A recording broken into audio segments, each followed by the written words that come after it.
Good afternoon. This is Judy Allen here, and this morning I demonstrated how to make a treat bag with a playful penguin bundle, and we didn't get to finish up, and I want to continue on to show you how you can take that same penguin and make it into a bat, which makes a very cute trick-or-treat treat bag. Alright, so with that, I'm going to go down to the hands against Judy Allen with Adventurous Stamping, and I want to show you how to make that. Here we go. So this is what I made this morning, and this in Adventurous Stamping, and this is what we're going to make right now. I'm going to show you how to make this, which is really fun. Alright, so the first thing we're going to do is, I didn't have my scoring thing this morning, so we're going to take a piece of black paper and we're just going to cut it 2 inches, and then we'll see about the length and what length it is. I just took an 8.5 by 11 sheet of black cardstock, and I'm just doing it 2 inches. This is the width I'm doing it. And then the length, we're going to cut it down to 10.5. So this does have an extension. Now we just extend it out. See if you can see it. There we go. And I'm going to cut this down to 10.5.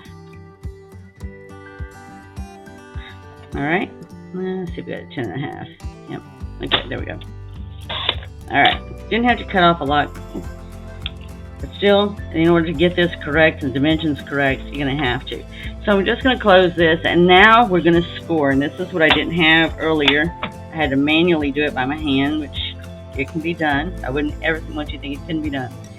So we're going to score this in 3 places. First place we're going to do is score it at 1/2 inch. And don't use the dark knob up here at the top. Here's I'm going to show you. Here's the dark knob. You can't see it. The camera's too close. But all I'm going to do, see if I can pull it down a little bit for you. All I'm going to do is push this, like I said, to the 1/2 inch mark. And we're going to put that down. And then the lighter one here is the one that scores. So that sets the line so I know where to fold the paper. It makes it just a nice, neater than what I did this morning. Then I'm just going to slide it down to 5 inches. So when you get directions that says 1/2 inch, 5 inches, that's not starting from the 1/2 inch mark. It's just continuing from the end of the paper. So we're going to do the 5 inch mark, and then we're going to come down and do the 6 inch mark. Okay, then we're basically through with this then. I can put this aside. All the commotion it caused me this morning, but not having it. And I'm not sure what that is. Okay, so just so I can make sure I can see where my crease line is. Like I can hardly see this, but if I turn it at an angle, you might be able to see it better. It's black, so it's hard to see it, but it's there. The main thing is I can feel it as well too. So there, I know it's a crease 1. Here's my other crease, and then here's my other crease. So if you saw the video this morning when I did this, it's a lot more tedious. Alright, but see, that's how it's going to end up when we do it. Where we're going to put the candy. And I didn't bring any extra candy, but if I have to take apart the other one, I will, and borrow that candy. Alright.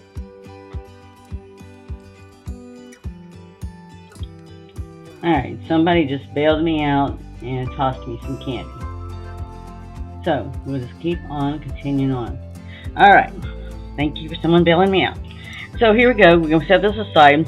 And I usually, because these are so small, I can actually use this from scrap paper. So I'm going to do the same thing. I'm just changing the background from earlier. And I'm going to take this paper. This is going to be my larger dimensional paper. I am going to have to use that. Use a cutter, not a square. Alright, so we're going to cut this down to, I'm doing my height first, so it's 4 inches.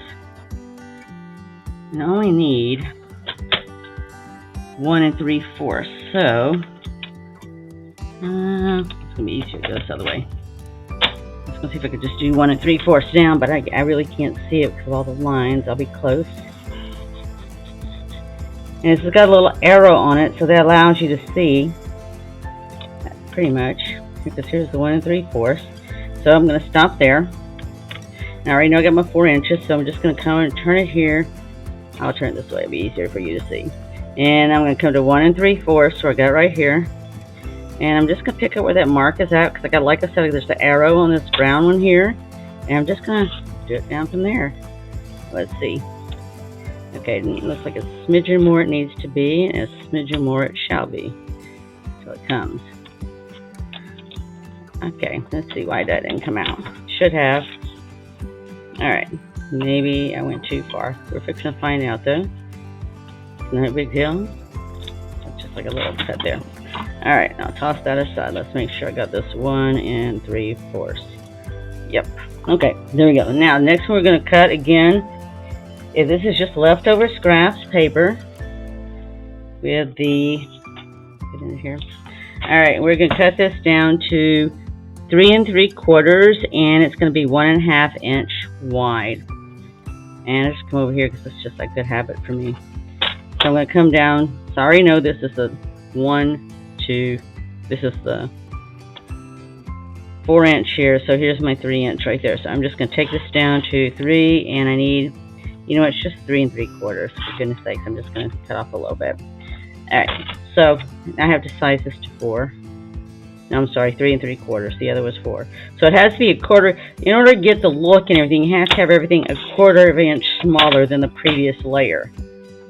So that's the thing about layering. So if you want to check it out, there you go. So I have my layering, so you'll be able to see it. Now, if I wanted it a little bit shorter than that, I can. I could maybe just shorten this just a smidgen. But you know what? I'm just going to leave it. Alright? It's not the end of the world. Something you can work with. If you can't work with it, then you can size yours differently. But this works for me. So, with that then, I've got my paper cut here. So the only other thing then is I needed to show you the bat. So what we did here is I literally took the penguin, and I'm going to show you from this image here because I went ahead and glued it. So here's the penguin here. So basically I just cut the little flipper there, we even call it, here and here on each side. And then I turn around and you see back here where I glued it so that I would have the ears for my Dracula. Alright? Now this glue, I use this liquid glue here. It dries really quick. And I might have moved the ears down a little bit or a little bit more out, but I didn't because it did dry. So, just a note to self. Then all we did is then I stamped the eyes. If you want to see how I did that, I can do that. All I did was took this here. I wanted it blue just so it had a little bit more color than just a dark black. That was the easiest way, is just to flip it over and show you again. And then I can do that there. So to go from a penguin to this, all I did is changed out my white paper that I had here to a dark gray. Now if you wanted your Dracula to be a little bit lighter, you could change that too. And then all I did for the nose is for the nose, I set up there and I just did it in black. Whereas the other one was in a Mambo Melody. Alright, so that's how I'm getting the different look. First I'm changing out the color of the paper stock when I punch this out, and there you go. Alright, still looks cute, so we're going to just have a cute Dracula. I'm going to leave the black out right now, and I'll tell you why. I'm going to leave this there. We're just going to get all the inking done right here. So the way I got the look, the grayish look, is I literally took my sponge that I had left over from Paper Pumpkin, which I love. I've used this more than I ever thought I would. And I'm just testing to make sure, because I don't want it black. I just want the whole gray effect, okay? And you could do this probably with one of the blending brushes, and you also got the other blending tool. I use the sponge. You can do it either way, whatever you're comfortable with. Oh, you know, I don't need that. I need to still do the bats. And the other thing I added was the bats. Now, the only thing with the bats is you just sort of have to decide if you have it up here, and I'm just sort of laying it out, getting a visual of what it's going to look like for me. And then I'm going to have my little right here. So it's just a matter of where do I want to put those bats in relationship. So there you go. It gives me an idea. So for me then, I am going to do these bats right up here. Okay, which is cool. We have bats in San Antonio, and I lived in Austin, Texas. We had bats. They keep the mosquitoes away. Alright, so now we're ready to sit up here and start putting this down. So we're taking the larger end. It's got the bendable flap, because I'm going to do mine where it flaps over like this. And I'm going to have my decoration here. So I'm going to just center this. And I'm going to use my tape.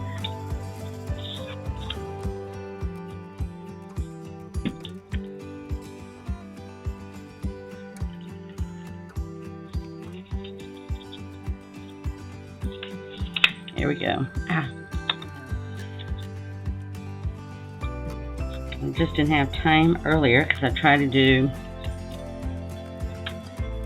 keep it simpler, step it up to an hour. So just wasn't enough time to do all of that and make another treat bag with a bat on it. Or not a bat, a Dracula on it.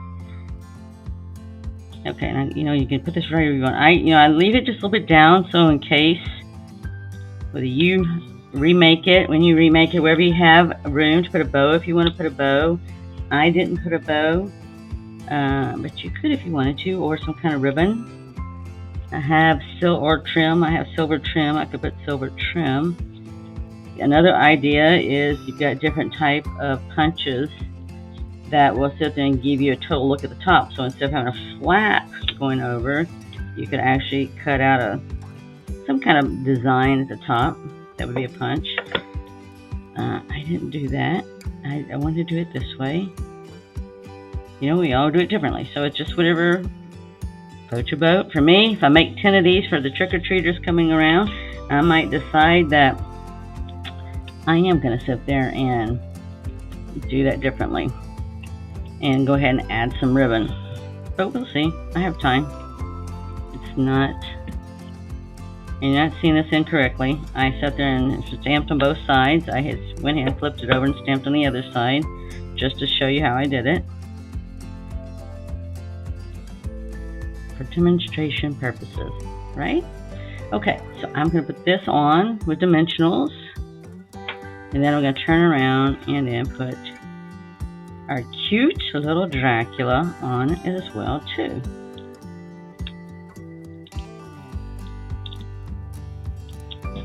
Okay, then we'll be almost done. It'll be time to put the candy on. And today, I think, and I'm just gonna offset it a little bit because this is something I'll be passing out. So I'm just gonna offset it. It's not like I'm sticking an envelope and I'm gonna be concerned. Now, because I do have this elevated, I am gonna sit there and just put this here on the bottom, so they'll be the same height. And then I'm just gonna put a glue dot up there for it to hold on to the moon that I have created. And I have to tell you that liquid, like I said, that liquid glue that I use dries very quick and it holds very well. I've used it on a number of things and it always holds well. And then I'm just going to place our cute little Dracula. I can imagine somebody telling me, it's so sweet. So, anyway, there you go. Now, the only thing I don't have yet is I need a bow tie. I did not stamp out the bow tie yet, so let's stamp out a bow tie. I am going, you know what I'm going to do? I'll tell you what, on this one, let's, instead of a bow tie, we're going to make it a bow for the head. Just like you have vampires, boy vampires, you're going to have girl vampires too, right? There's always somebody that's coming dressed up for that occasion. So let's go ahead and we're going to do a pink one then. Alright, I'm going to do a pink one. Yeah, because I can. And I'm looking for my scrap of white so I can stamp this. And if I can't find white, guess what? We're going to use cream. And I'm not seeing white offhand, so we're going to use cream. Won't matter. Just going to make this look super cute. Alright, so I'm just going to stamp it here. And then we're just going to cut it out. And now I have a, instead of doing a bow tie, I'm going to have a cute. Get this out of the way because I would get it all over me. We're going to have a cute little bow. Alright, here we go.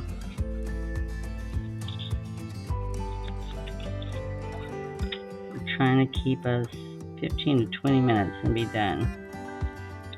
But it's a fussy cutting. When you start fussy cutting, especially little things, it's going to take a little bit more time.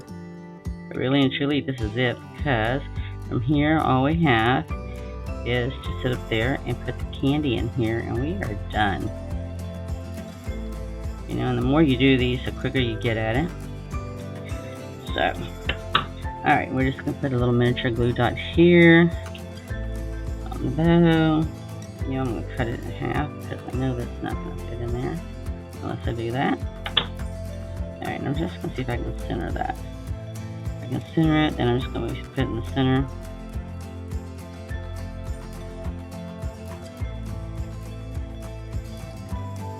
Okay, there we go. Now we only have to do it once. You know, it doesn't matter. You can either do the bow here to the left, this side, or you can do it this side. You know what? I'm just going to put it in the center. There. The only thing it's missing is like a little ponytail. Looky there. Alright, so we're down to the candy. Alright, so we're going to sit up here, and I am going to sit here, and I'm using this one here. All I'm going to do is put some tape here, down here, the bottom. I don't need a lot, just enough to hold the candy there until I give it to the person or the trick-or-treaters, which usually I pre-make bags, and I pass it on cards in there. They're just little inspirational message cards. And then I just put this here, and then I'm going to put some, this person's going to get a lot of chocolate. Whether I give it to an adult or a child, they are going to love me because there's a lot of chocolate there. Okay. Boop, boop. That's what I'm talking about. I like chocolate. Alright, even before lunchtime. Alright.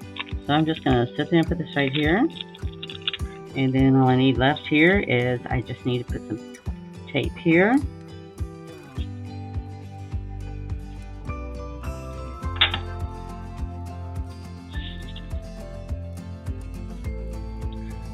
Alright, and it's just keeping the top of it closed, so I got a nice little bag. And we're going to seal it shut. Da da da! And looky there, there is my treat bag, and I can put more candy in there. So, here's what we created. Here's what I previously created, and this is where we started. Alright. Thank you. I want to thank you for joining in for this quick demo so I could show you how to make that cute little vampire from a penguin. So there you go. Have a great and fantastic day. And until next time, be blessed and go create something. All right? Meanwhile, I'm going to have me some chocolate. Bye.